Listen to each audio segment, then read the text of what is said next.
ভারতীয় বায়ুসেনার সফল অভিযানে আনন্দিত সিপিএম, বললেন সিপিএম সাধারণ সম্পাদক সীতারাম ইয়েচুরি।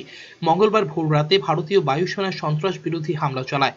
এরপর সেদিন সন্ধ্যায় বিদেশমন্ত্রী, প্রতিরক্ষা মন্ত্রী সহ একাধিক মন্ত্রী বিরোধী দলের নেতাদের অভিযান সম্পর্কে অবহিত করেন। বৈঠকের পর সোশ্যাল মিডিয়াতে সিপিএম সাধারণ সম্পাদক লিখেছেন, আমরা জেনে আনন্দিত যে আমাদের বায়ুসেনা একটি কার্যকরী অপারেশন চালিয়েছে।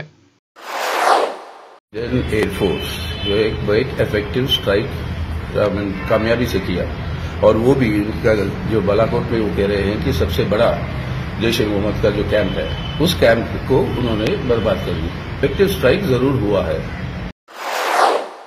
তিনি লেখেন, সরকার বলেছে এই অভিযানের প্রস্তুতি ছিল সন্ত্রাস বিরোধী এবং অসামরিক। আমরা বৈঠকে বলেছি, দেশে উত্তেজনা এবং উন্মাদনা ছড়াবার কোনো রকম চেষ্টা হওয়া উচিত নয়। জম্মু কাশ্মীরে উত্তেজনা এবং উন্মাদনা ছড়াবার কোনো রকম চেষ্টা হওয়া উচিত নয়। জম্মু কাশ্মীরে উত্তেজনা ও নিরাপত্তাহীনতার পরিবেশ অবশ্যই প্রশমিত করতে হবে। এই উত্তেজনা যাতে আর না বাড়ে, কেন্দ্রকে নিশ্চিত করতে হবে। তিনি লেখেন, ভারতের অন্য প্রান্তে বসবাসকারী কাশ্মীরিদের উপর হামলা কোনোভাবেই হতে দিতে পারে না সরকার। এসব ঘটনায় ভারতে একতা ও সংহতি শক্তিশালী হবে না, বরং তা ক্ষতিগ্রস্ত হবে। ব্যুরো রিপোর্ট, চ্যানেল 3 রাত।